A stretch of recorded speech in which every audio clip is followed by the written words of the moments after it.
Are you feeling stuck in your current career path? Do you have a passion that you would want to explore, but it is not related to the degree you have? You're not alone. Many people make transitions into other career paths or industries because they have transferable skills. For others, their degree program is chosen based on their interests and passions. However, as they progress through their academic journey, they may discover that their degree is not leading them towards a career that they truly love. According to a recent survey conducted by a leading job search website, over 60% of respondents said that they were not satisfied with the current career path.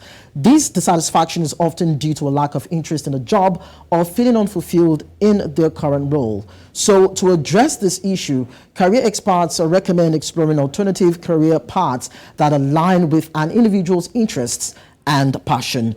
And so this morning on Career Hub, we'll be looking at how you get to explore other areas as regards different disciplines and fields and still being fulfilled in that career path dream that you've always had. So on the show this morning, we have Oge Agu, who is the head of marketing Jobberman, and she will be talking to us as regards this. Thank you so much, Oge, for joining us. Thank you. It is a pleasure to be here. Good morning.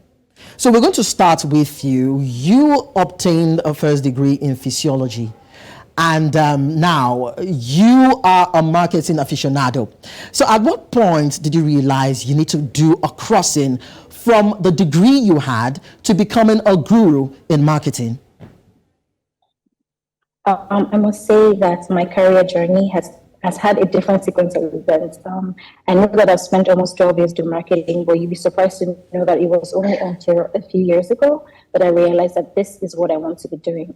Prior to that, I always thought that, at some points in my career, I was going to go back to being a medical doctor or, pursuing another degree in physiology or another aspect of sciences. But until a few years ago, I knew that this is what I wanted to be doing. And then I doubled down and started putting my head towards my new aspiration, which is, growing in marketing and just trying to, be the best that I can be in the current field that I'm in now. I understand that this point of epiphany can, vary from individual to individual, but yeah, that has been my own story so far. All right, so when it comes to choosing a particular career path, what are the buzzers? Because everything will boil down to your ability to match your interests with your ability, with your desire, and the possibility of being fulfilled in that new or old career path that you have chosen. So how do we identify this, plunge in, and have some sort of fixing as regards your interest, your desire, your ability, and fulfillment?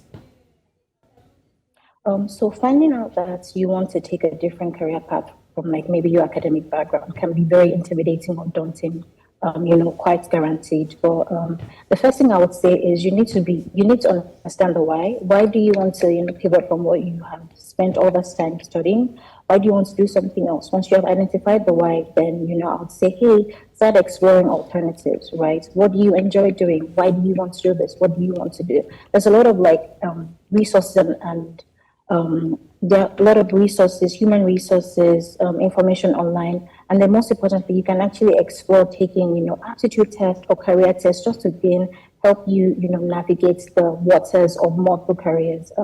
You start to see that a lot of young people, decide to take different careers because other people have told them hey, maybe project managers are, getting more jobs now, or it's better to go into healthcare. But I would advise that, if this is something you want to do, you have to know the why for yourself. What is your objective? Why do you want to do this? Until you're able to identify the whys, it is not a good idea to explore a different career path.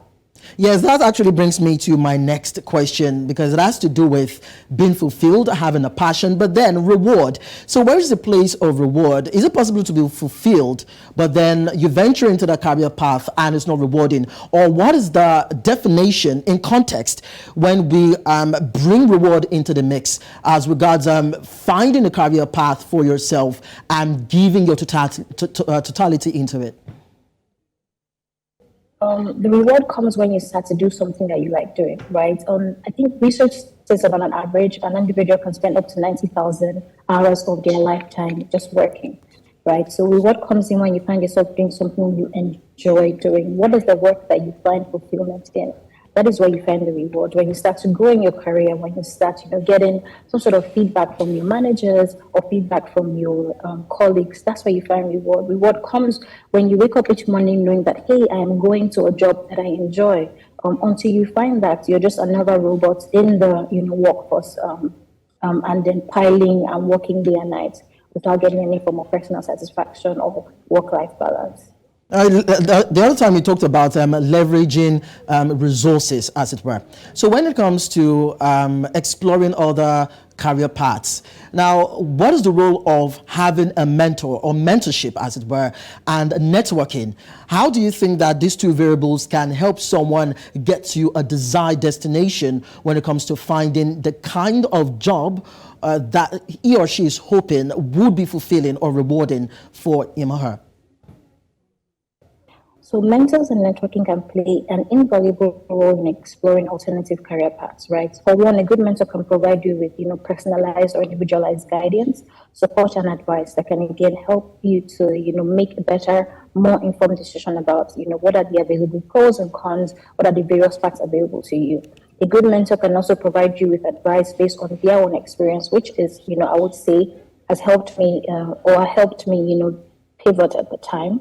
And, so a good mentor can provide you their own experience. A good mentor can also be very and extremely helpful in helping you navigate the complexities of the job market or the industry that you are looking to explore. And a good mentor, again, is very, a good mentor is very available to, help you with, your transition period, help you to identify potential job openings, even provide recommendations for you in organizations or industries where they are most likely experts in their field. On the other hand, we have networking. Networking is just as important, right? As it provides a platform to help individuals looking to pivot in their careers, help provides a platform connecting with people that have already existing in the careers or in the field, already successful in those fields. Having access to those people again means that you automatically have access to further advice and insights into what is going on in that industry, or what is going on in that field, or what is going on in that organization. Networking also provides a platform where you can meet potential employers. So now you want to go into marketing, where would you meet potential employers? How do you find a job?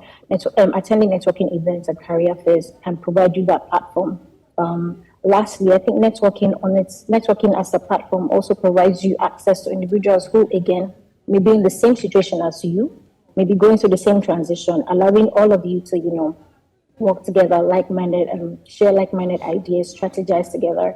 Again, helping you navigate the job market. It's so much easier if you have people in the same field or in the same situation as you trying to figure it out together. So I would say that both of these tools are very, very, very invaluable in driving desire to pivot your career or transition from one career to another or one academic background to another.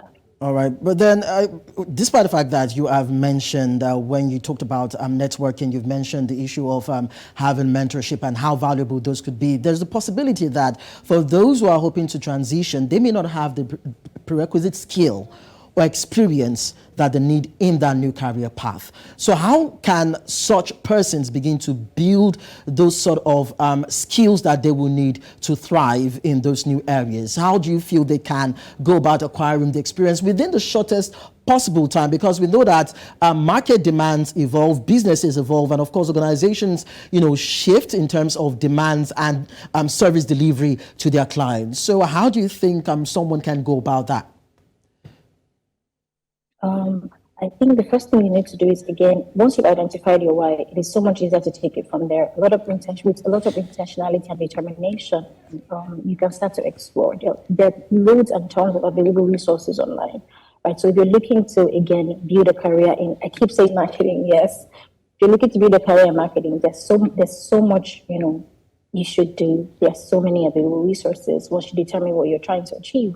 Yes, there's like LinkedIn, right? There are lots of tools, there's Coursera. There are platforms where you can actually start to learn these skills. Take the time to learn. There are free resources, there are paid resources, depending on, again, how much you're looking to invest in this. Because switching careers is an investment, it's a personal investment. So what are you looking to do? How far are you looking to go? There are tons of resources available to you. So do not do not be held back. Do not feel like do not feel stuck in a rut. There's available resources, human resources, and resources online, paid for and free, that you can access to help you make that decision a lot quicker and smoother. And yes, of course, it's very important that they stay motivated and committed to that particular cause because, of course, when you're venturing into a new field, it could be very challenging, but one has to stay focused. All right, thank you so much, Oge, for joining us. You're welcome. Thank you.